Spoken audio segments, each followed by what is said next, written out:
Bonjour à tous et bienvenue sur notre plateau de Bonjour chez vous. Aujourd'hui, sache que Dieu te voit, mais surtout qu'il te veut, toi et toi seul. Yeah. Et aujourd'hui, je suis avec Frank et Annabelle. Yeah! Yeah! Comment vas-tu, Evelyne? Ça va très bien, t'as une belle chemise, Frank. Merci. Je trouve C'est qu'elle la te va première très fois, bien. En 1 an et demi que j'ai mis une chemise. Voilà. Non, Et c'est pas vrai. j'allais te demander, ça fait quoi? Ouais, ça fait un bout que j'ai pas mis de chemise. Et je l'apprécie particulièrement dans cette saison de l'automne. Ouais, c'est ça, elle est très automnale. Ouais, merci. Donc, si vous aimez la chemise de Frank, laissez un commentaire. Yeah! Mais si vous ne l'aimez pas, dites rien. Ou si vous voulez que je joue de l'orgue, laissez un commentaire. Tu sais que personne n'a jamais rien dit par rapport à l'orgue dans le générique, mais personne. C'est naturel, en fait. S'ils trouvent ça trop bien, ils disent même pas rien. C'est ça. Ça coule. Ça coule. Si vous voulez plus d'orgue dans le générique, laissez un commentaire. Bon, aujourd'hui, nous abordons un sujet important. Sachez que oui, Dieu vous voit, Dieu nous connaît mieux que nous-mêmes. Souvent, il nous voit dans toutes nos situations, mais surtout, il nous veut. Il ne nous a jamais disqualifiés, peu importe ce qu'on a pu faire devant lui ou en cachette, pensant que personne ne nous voyait. Dieu nous veut et c'est ce dont on parle aujourd'hui. Et nous allons, en deuxième partie d'émission, avoir un beau témoignage dans la rubrique C'est mon histoire. C'est l'histoire d'Éric Dufour. Eh bien, si vous ne connaissiez pas son histoire de conversion, comme moi je l'ai découvert avec lui, vous allez voir une très belle histoire. Il a résisté longtemps à l'appel de Dieu, mais il a fini par se donner entièrement à lui et on en est bien reconnaissant. On commence donc tout de suite notre émission avec la pensée du jour.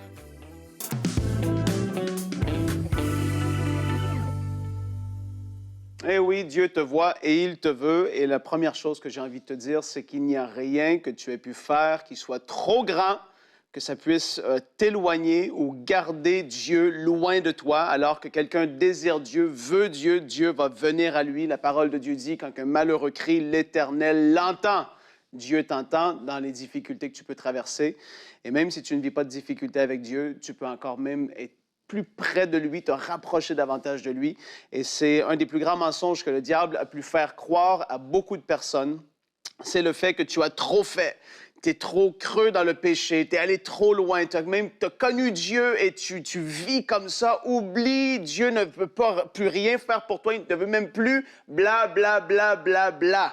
Le diable, c'est le mensonge qu'il utilise vis-à-vis de tellement de personnes et c'est complètement faux. Il ne faut pas tomber dans le piège de cette accusation.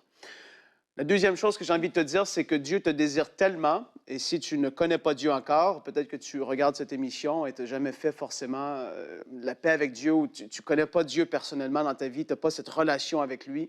Dieu te veut tellement qu'il a envoyé Jésus sur cette terre alors que tu étais loin de lui, alors que tu vivais comme tu voulais. Dieu a prouvé son amour alors que, comme la Bible dit, qu'on était encore des pécheurs, Christ est mort pour nous. Jésus est allé jusqu'au bout. Dieu a manifesté son amour pour toute l'humanité en envoyant Jésus mourir sur cette croix. Et je reviens aussi sur le point que si tu as connu Dieu et que tu penses et tu es sous une culpabilité où tu te dis, mais c'est ça, j'ai trop fait, j'ai trahi Dieu, j'ai pas été fidèle, etc. Souviens-toi de cette histoire de Pierre qui a trahi Jésus 3 fois. Et alors que Jésus était ressuscité, il y a eu les 2 femmes qui sont arrivées au tombeau et là, ils se sont fait parler. Et qu'est-ce que la parole nous dit dans dans Marc, chapitre 16 et le verset 7. Là, c'était, comme je dis, les femmes reçoivent le message, « Allez dire à ses disciples et à Pierre qu'il vous précède en Galilée. C'est là que vous le verrez comme il vous l'a dit. Mais allez dire à ses disciples et à Pierre. » Pierre avait ce sentiment qu'il avait trahi Jésus. 3 fois, il l'avait renié. La Bible dit qu'il pleurait amèrement, il s'était éloigné et dans ce passage, on peut voir qu'il s'était même déconnecté des autres disciples qui avaient suivi Jésus. Il s'était peut-être retrouvé dans une maison, dans un coin où est-ce qu'il se disait « Je suis allé trop loin, c'est pas possible ». Mais Dieu le voyait. Et Dieu a été tellement précis, il a dit « Allez dire aux disciples et à Pierre ». Oubliez pas Pierre, parce que peut-être même que les disciples ont dit « Mais Pierre, qu'est-ce que tu as fait? » Peut-être qu'on ne sait pas qu'est-ce qui s'est passé, qu'est-ce qui s'est dit. Mais Dieu, lui, est allé au-delà de ça. Et son amour qu'il avait pour Pierre et l'amour qu'il a pour toi aujourd'hui est tellement énorme et tellement grand qu'il te dit à toi aujourd'hui, tu peux mettre ton nom. Peu importe quel est ton nom, Dieu te dit, toi, je t'ai vu et reviens à moi. Je veux cette rencontre avec toi. Jésus voulait rencontrer ses disciples et il voulait surtout que Pierre puisse être là. Aujourd'hui, Dieu veut te rencontrer. Il désire que tu puisses avoir cette relation avec lui. Il t'aime tellement. Ne tombe pas dans les pièges du diable. Sois béni. Amen, amen. En fait, l'amour inconditionnel de Dieu, souvent, elle n'est pas compris parce que notre amour à nous, en tant qu'humains, en tant que parents parfois, en tant qu'époux, en tant qu'épouse, on a du mal à saisir cet amour inconditionnel parce que parfois on est facilement blessé, des fois on repousse les gens, on n'a pas toujours les bonnes attitudes, mais en fait Dieu a une façon de voir les choses complètement différente. Et son amour est inconditionnel parce qu'en fait, s'il nous aime, c'est pas simplement parce qu'on est parfait, parce on marche droitement, puis qu'on applique tous les versets de la parole de Dieu, pas du tout. S'il nous aime, c'est simplement pour qui on est, parce qu'il nous a créés, il a fait de nous ses enfants, il a donné son sacrifice, il a donné en sacrifice Jésus-Christ, son Fils, pour qu'on puisse devenir des enfants de Dieu, qu'on puisse faire partie de sa famille. Et à partir de ce moment-là, mais il a voulu nous garder et il veut nous garder avec lui. Mais le problème, c'est que comme tu le disais dans ta pensée, il y a ce mensonge du diable dès que tu commets un péché, tu fais une faute et parfois même tu subis une injustice où tu n'as même pas toi-même été responsable, mais on t'a sali, on t'a souillé, on a sali ta réputation et tu te disqualifies de la présence de Dieu, tu t'éloignes de Dieu et tu coupes cette relation avec Dieu te disant Dieu ne veut plus de moi. Mais qui a dit que Dieu ne voulait plus de toi? Qui l'a dit? Si tu te repens sincèrement, si tu décides de marcher encore avec lui, mais il attend juste ça, il attend que tu reviennes. Oui, Dieu te voit et il te veut. C'est ce thème qu'on aborde aujourd'hui parce qu'en fait, trop de personnes s'éloignent de Dieu, se disqualifient et brisent cette relation avec Dieu, alors qu'en fait, Dieu n'attend qu'une seule chose, c'est de pouvoir appliquer une fois encore le merveilleux sang de Jésus qui pardonne nos péchés. Sincèrement, comment moi je serais capable de pouvoir tenir dans la présence de Dieu ne serait-ce qu'une seconde s'il n'y avait pas eu le sang de Jésus? C'est impossible. Et en fait, je trouve même que quand on se disqualifie de la présence de Dieu parce qu'on a commis un péché, c'est qu'on compte complètement sur nous-mêmes. On n'a pas saisi pleinement qu'en fait, ça ne dépend pas de nous. Ça dépend simplement de l'œuvre de la croix et c'est ça qui nous donne accès au trône de Dieu, c'est ça qui nous donne accès à sa présence et c'est un cadeau gratuit qui est disponible encore et encore et encore jusqu'à ce qu'on comprenne enfin que Dieu nous aime. Complètement. Et puis le piège dans tout ça, c'est que le diable, ou la condamnation, lorsqu'elle vient au travers de quelqu'un ou de qui que ce soit, c'est quoi la situation, le contexte, le but, c'est de te mettre dans un coin seul et que tu ne t'approches pas de Dieu. Ouais. Premièrement, si un pécheur ne pourrait pas s'approcher de Dieu, il y aurait un grand problème. Quand je me donnais ma vie à Jésus, j'étais un pécheur, je vivais dans le péché, je n'étais pas pardonné, mais Dieu m'a accepté quand même. La deuxième chose, c'est que quelqu'un qui a connu Dieu et qui aujourd'hui vit un peu plus n'importe comment, et qu'il se dit, je peux pas aller dans la présence de Dieu, je peux même pas aller peut-être à l'église locale, à mon église locale, parce que je vis comme ça, ou j'ai encore une addiction à une telle chose dans ma vie, ou j'ai une façon de vivre qui honore pas Dieu. Mais c'est exactement ce que le diable veut que tu fasses, c'est de rester seul dans ton coin. Parce que seul dans ton coin, justement, tu n'es pas dans la présence de Dieu. Et où est-ce qu'on est transformé? C'est lorsqu'on est en contact avec sa présence, lorsqu'on est en contact avec sa parole et lorsqu'on discute avec Dieu. C'est alors qu'il met à la lumière ces choses et c'est alors qu'il va nous transformer. Oui. Donc, le fait de rester seul, c'est exactement ce que le diable veut pour nous. Il veut nous piéger comme ça. Ne tombez pas dans le panneau. Sachez que le fait de s'approcher de Dieu, même si vous avez un péché dans votre vie qui est là ou une façon de vivre qui n'est pas encore au standard que tu pourrais voir d'autres gens dans lesquels ils vivent, eux, ça va être terrible parce que tu vas juste t'enfoncer de plus en plus creux. Oui. Quand on s'approche de Dieu, il nous transforme à son image et c'est alors qu'on avance de gloire en gloire. Et la relation que Dieu a avec les humains, c'est une relation, comme tu disais, Evelyne, qui est totalement supérieure à celle que nous, on peut vivre les uns avec les autres parce qu'on est imparfaits. Absolument. Et Dieu brise le cycle du rejet. Et ça, c'est, je crois, quelque chose qui empêche beaucoup de gens de s'approcher de Dieu parce que on est rejeté quand on fait mal avec les humains. On est rejeté quand on a failli. Quelquefois, on est rejeté même quand on n'a rien fait. On est rejeté à la naissance. Tout le temps, notre vie, c'est du rejet. Je suis née, mon père n'a pas voulu de moi. Je me suis mariée, mon mari n'a pas voulu de moi. On a évolué, mes enfants m'ont rejeté. Et puis du coup, on a ce même regard sur Dieu. En plus, je suis coupable. Comment est-ce que Dieu va pouvoir m'accepter? Comment est-ce que je peux être aimable alors que personne autour de moi n'a voulu m'aimer toute une vie, n'a voulu m'aimer même juste quand je suis née, mais quelques mois de vie, j'ai déjà été rejetée. Comment est-ce que Dieu va vouloir le faire? Et Dieu brise ce cycle du rejet dans votre vie. Alors approchez-vous de lui parce qu'il vous aime, il vous cherche et comme le titre de l'émission le dit, c'est il vous veut. Il vous veut. C'est pas juste, c'est une bonne démarche chrétienne, c'est un cri du cœur de Dieu, qu'on s'approche de lui, de dire mais viens, je t'invite, je veux que tu sois avec moi, je veux que tu sois dans ma présence. Il y a une place pour toi à ma table, il y a une place pour toi près de moi, il y a ton nom qui est écrit quelque part pour dire tu es attendu, tu n'es pas un cheveu sur la soupe, tu n'es pas de trop, tu n'es pas un rapporte-pièce, non, tu es vraiment l'invité d'honneur et de marque de Dieu, peu importe tes défauts, peu importe où tu en es aujourd'hui, il t'accueille et il veut que tu puisses être transformé dans sa présence. Amen. Et Dieu te voit en fait dans toutes les situations. Et c'est ça des fois on méprise aussi le fait que Dieu connaît toutes choses. On ne peut rien lui cacher en fait. Il est déjà au courant. La honte souvent va faire qu'on va se cacher de Dieu parce que si on reprend l'exemple d'Adam et Ève, je trouve tellement excellent. Ils se cachent. Mais comme si Dieu ne savait pas qu'ils avaient mangé le fruit défendu. Mais ils se cachent. Et c'est ce que fait la honte dans la vie. Et on peut regarder Hébreux 4 au verset 13, qui est notre verset du jour, et qui dit que nulle créature n'est cachée devant lui, mais tout est à nu et à découvert aux yeux de celui à qui nous devons rendre des comptes. Et ce verset est très très fort parce qu'en fait, Dieu est déjà au courant, mais pourtant on doit lui rendre des comptes. Et c'est la nécessité de venir devant Dieu, de reconnaître nos fautes, de reconnaître nos péchés. Bon Seigneur, tu sais ce que j'ai fait. Tu le sais parce qu'il n'y a rien qui t'est caché, tu le sais, mais je viens devant toi, je te rends des comptes. Oui, je te demande pardon de ce que j'ai fait, je décide de me repentir et de changer complètement de vie. Mais la honte fait qu'on va se cacher. Mais qui peut se cacher de Dieu? Il est partout, il est omniprésent, il est omniscient, il connaît toutes choses. Pourquoi tu te caches de Dieu? Pourquoi la honte t'isole encore et encore? Mais tu peux aller dans les grottes les plus profondes des plus profondes montagnes. Dieu te voit, Dieu te connaît et Dieu sait ce que tu as fait. Il attend juste que tu te tournes vers lui. Oui, tu dois lui rendre des comptes parce que tu ne peux pas marcher n'importe comment dans ta vie, c'est certain. Mais ce n'est pas pour autant que Dieu te repousse sans arrêt. Dieu ne te repoussera pas. Il veut t'accueillir, il veut que tu puisses revenir à la maison. Amen. Il y a aussi cette notion de j'ai péché contre le Saint-Esprit et qui retient beaucoup de personnes.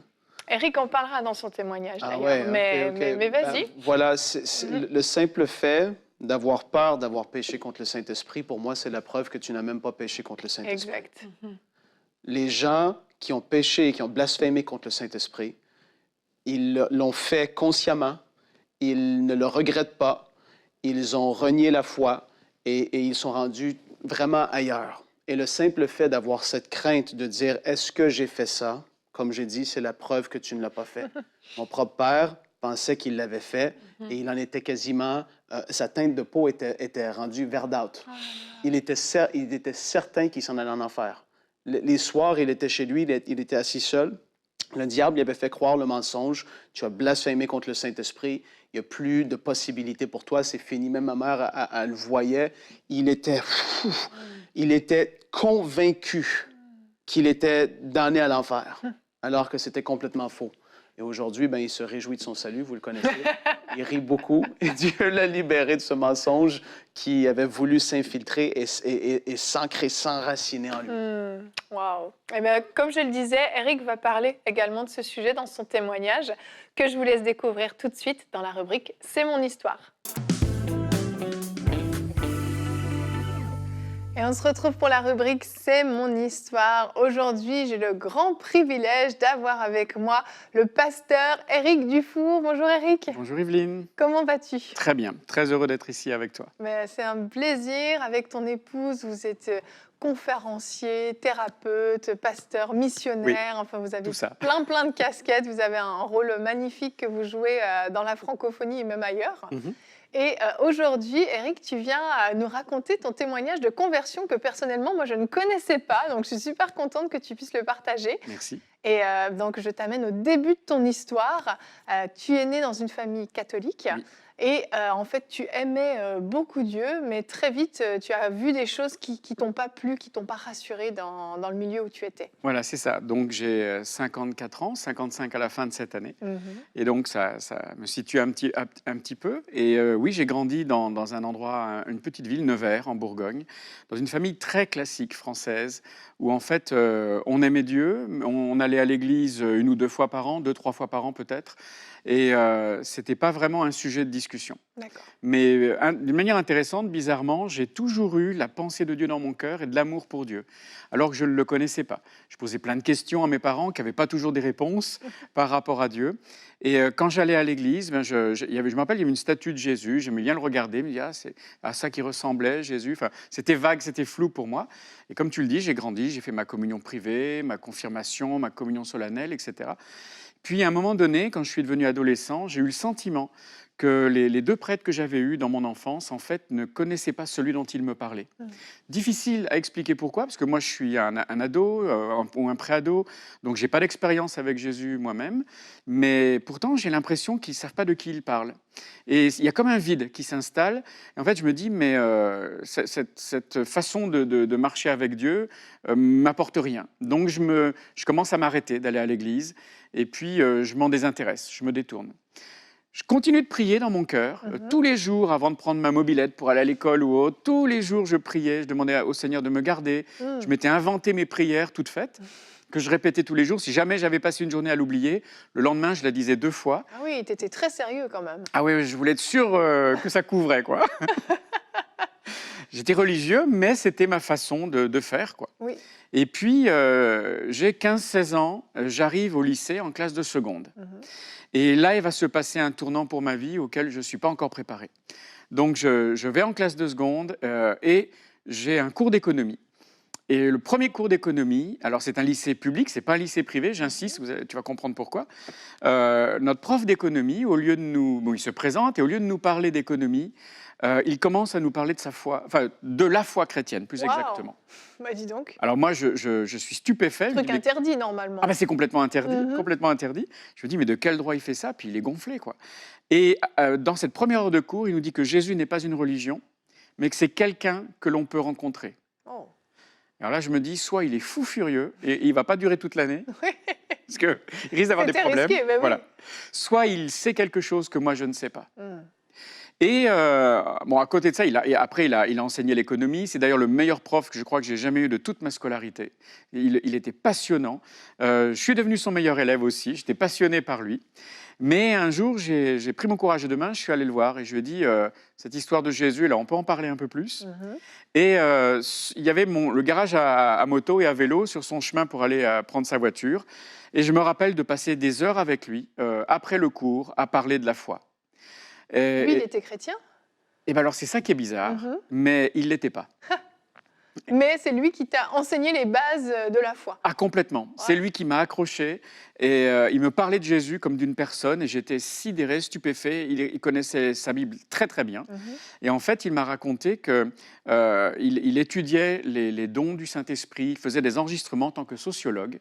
Et il était à un moment donné de sa vie au bord du divorce avec son épouse et ils partent dans une église de Pentecôte de ma ville pour enregistrer les dons et après il essaie de les faire traduire et il a découvert comme ça des louanges à Dieu dans des langues étrangères. Enfin, et il invite sa femme à aller avec lui et alors qu'ils étaient sur le point de se séparer, elle rencontre Jésus, elle se convertit. Waouh. Mais pas lui non. Et de fil en aiguille, je ne me souviens plus exactement combien de temps s'écoule, mais il me dit, mais est-ce que tu voudrais venir dîner avec 2 autres de mes amis chez nous? Et c'est mon prof, je l'aime, j'aime beaucoup parler avec lui, donc je me dis, bon, bah, d'accord, on y va. Et avec mes 2 amis, on y va. Et donc, on est invité chez lui. Il a un bébé dans les bras. Il vient d'avoir un enfant avec sa femme. Et on commence à discuter. Et dans la discussion, son épouse me regarde. Et elle me dit, tu sais, Éric, que tu n'es pas sauvé. Oh. Comment tu vis ça, toi? Très mal. Elle me dit, mais alors, c'est la femme de mon prof, je mange chez lui, c'est le dîner, je ne peux pas me permettre de lui rentrer dedans. Donc mais tu restes respectueux. je reste respectueux, mais j'ai une colère qui monte dans mon cœur. Et je me dis, mais de quel droit, elle me dit ça, elle, de quel droit je suis catholique, je suis baptisé en tant qu'enfant, j'ai tout mon pédigré, les confirmations, les communions. Mais en fin de compte, je suis parti sans avoir répondu, mais j'étais en colère et c'est comme si une flèche était rentrée dans mon cœur et elle n'en sortait plus. Et chaque fois que j'essayais de tirer dessus, elle s'enfonçait un peu plus, quoi. Et en fait, ça m'a plus laissé en paix. Ça m'a travaillé. Parce qu'au fond de toi, tu savais que c'était vrai? Ouais. Je sentais bien que la relation que j'avais avec Dieu, ce sont mes mots à moi, hein, je ne pouvais pas le dire aussi bien, mais sûr. je sentais qu'il me manquait quelque chose et que je ne connaissais pas Dieu. En fait, j'étais absolument pas plus avancé que ces prêtres que j'avais connus. J'avais le sentiment qu'ils ne connaissaient pas celui dont ils parlaient, mais en fin de compte, moi non plus. Et donc, j'ai revu l'épouse de mon prof et mon prof à espace régulier, évidemment. Et régulièrement, il m'invitait à venir à l'église. Et moi, je déclinais poliment non, le dimanche matin, non. Et finalement, pour un dimanche de Pentecôte, je me dis, bon, Éric, tu vas y aller. Elle me fichera la paix après ça. Oui, c'est ça. Je vais aller dans leur église, un peu bizarre, là. Et puis, c'est bon, quoi. Et ce matin-là, je crois qu'honnêtement, le radio-réveil ne s'est pas allumé. Donc, j'étais en retard. J'ai sauté dans mes habits sans me doucher ni rien. La mobilette ne démarre pas. Donc, j'ai des tas de problèmes pour y aller. Je me suis dit, tiens, ça, c'est bizarre. Et finalement, j'y vais. Je finis par arriver. Le culte et de la réunion était déjà commencé. Et j'entre. Et immédiatement, je sens la présence du Dieu que j'ai toujours recherché. Il est là. Je vois la femme de mon prof dont le visage se tourne, ses yeux pleins d'amour quand elle me voit arriver. Je sens l'amour qui est là. Et je vais rester là dans la pièce. Je ne sais absolument pas ce que le pasteur a prêché. Mais je sais que Dieu est vivant, je sais que je suis un pécheur. Et le drame, c'est que je sais que je ne veux pas abandonner mes péchés. Ah, tu refuses l'appel de Dieu, en fait. Je refuse l'appel de Dieu.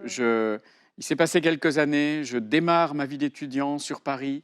Je n'ai pas envie d'abandonner tout ça. Et en fait, je vais résister. Je vais résister à Dieu pendant 5 ans. Ah, c'est long. C'est long. Et pendant ces 5 ans, comment tu te sens? Mal. Mal parce que déjà ce sont les 5 années où j'ai fait le plus de bêtises par rapport à ma vie, précisément dans le domaine où je résistais à Dieu. Et puis malgré des études où je réussissais, j'arrivais pas à franchir une rue sans avoir peur de mourir. Je me disais mais si jamais une voiture te renverse, où est-ce que tu vas? Et j'avais peur de la mort en permanence.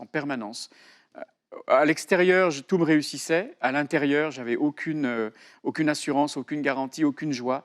J'avais beau sortir en boîte de nuit ou ailleurs. Au fond de moi, il y avait toujours ces questions, mais où est-ce que tu vas et Dieu dans ta vie, etc. Et à un moment donné, là, tu es chez toi, dans ton petit appartement d'étudiant, c'est ça? J'avais une chambre. Une chambre, sans toilette, sans salle de bain, sans rien. 6e, sans ascenseur. Wow. Dans le 16e à Paris, c'était un peu le 16e du pauvre, vers le Parc des Princes. Là. Et je ne sais pas pourquoi ce soir-là en particulier. Mais je rentre après une journée de cours et je suis à côté de mon lit. Et d'un seul coup, j'ai une vision. Je tombe à genoux devant la vision parce que je vois un gouffre immense qui s'ouvre, une abîme noire et sans fin. Et je sens, j'entends pas une voix, mais je sens Dieu qui me parle à l'intérieur de moi et qui me dit « Éric, si tu ne me donnes pas ton cœur et ta vie, ça c'est ton avenir. Wow. » Et je sens l'enfer, quoi. Je sens une perdition éternelle. Et ce soir-là, j'ai été moins idiot que les autres fois. J'ai finalement capitulé. Je me suis abandonné entre les mains de Dieu. Je me suis dit, Seigneur, je te demande pardon pour mes péchés. Je l'ai invité dans mon cœur et il est venu dans ma vie ce jour-là. Est-ce que ça a changé des choses après, justement? Cette peur de mourir, elle était toujours là? Non. Alors, c'est sûr que la peur de la mort a trouvé une réponse à ce moment-là. Je pense qu'à peu près 2 semaines, 3 semaines après, assez rapidement, j'ai donné ma vie à Dieu une fois de plus, mais pour le servir. Je lui ai dit, Seigneur, mais en fait, ces études que je veux faire, que je fais, etc., avoir un travail qui ne te sert pas, ça n'a pas de sens. Donc, je veux te servir, quelle que soit la forme que ça prendra, je te donne ma vie pour te servir. Et puis, j'ai vécu des combats spirituels assez forts. C'est ça, le diable a voulu te faire douter de ton salut, en fait, Oui. c'est ça? Quasiment tout de suite. Quelque temps, je me rappelle très, très, très fortement, j'étais en cours de liberté publique, je m'en souviens encore, à ma fac à Assas, à Paris. Et puis, je suis en train de prendre des notes, je suis le cours, et d'un seul coup, j'ai une bordée d'insultes contre l'Esprit Saint qui vient dans mon esprit. Wow. Et c'est d'une violence que j'en tremble physiquement, je n'arrive plus à suivre le cours, et je me dis, ah, parce que j'avais lu ce verset, que le blasphème contre le Saint-Esprit n'était pas pardonné, le seul péché non pardonné. Oui, Je me dis, ça y est, je suis perdu. À peine sauvé, je suis déjà perdu. c'est terrible. C'était terrible. J'ai passé des jours et des nuits d'angoisse abominable et ça ne s'arrêtait pas. Je ne savais pas comment faire pour l'empêcher. Et je me suis dit, ben, tant pis, mais jamais ma bouche ne dira des mots contre l'Esprit de Dieu. Mais tant pis, si je suis perdu, ben, tant pis. Mais autant que je ne pouvais pas contrôler mes pensées, mais je me suis dit, ce que je peux contrôler, eh bien, jamais ma bouche ne dira des mots contre Dieu. Jusqu'à ce que j'aille voir un pasteur sur Paris. Et quand je lui parle de ce qui m'arrive, il éclate de rire. Je me dis, bah, dis donc, c'est... Sympa, merci. Merci. Mais en fait, il avait raison. Il m'a expliqué que le blasphème contre le Saint-Esprit, ça n'a rien à voir avec ça, que c'est une position de vie, etc. Et il m'a délivré. Je me suis dit, mais je me suis fait avoir par le diable. Il m'a menti. Et s'il y avait des personnes qui nous écoutent en ce moment et qui sont tombées, auxquelles le diable sert le même piège, ne tombez pas dans ce piège comme moi je suis tombé. C'est pas ça le blasphème contre le Saint-Esprit. Et vraiment, ces mensonges que le diable mettait dans mon esprit, ben, je me suis opposé à ça. Puis ça a fini, comme la Bible dit, résiste au diable, puis il fuira l'un de toi, puis ça finit par partir, quoi. C'est ça, ça a lâché. Et il y a eu même des combats avec le baptême du Saint-Esprit après. Alors pareil. Oui. Pareil aussi, il a voulu te faire douter, c'est ça? C'est ça. J'ai commencé à grandir dans ma foi et puis je découvre qu'il y a un revêtement de puissance dans l'église où je vais. Et je me dis, tiens, mais ça m'intéresse, je le recherche. Et puis finalement, le jour où je me mets à parler en langue, le lendemain matin, une phrase est là à mon réveil, qui m'attend comme à mon réveil, « T'as pas été baptisé du Saint-Esprit, c'est faux ». Et ça va me prendre quelques temps où j'ai douté. Et je me suis rendu compte que l'esprit critique dont j'avais besoin pour mes études, qui était très, très aiguisé, parce que je faisais de la diplomatie, je devais trouver les trous dans les textes officiels, etc. Bref, cette capacité intellectuelle que j'avais se retournait contre moi à ce moment-là. Alors je ne dis pas qu'il ne faut pas faire d'études, pas du tout, hein, mais simplement le diable se servait de ça contre moi.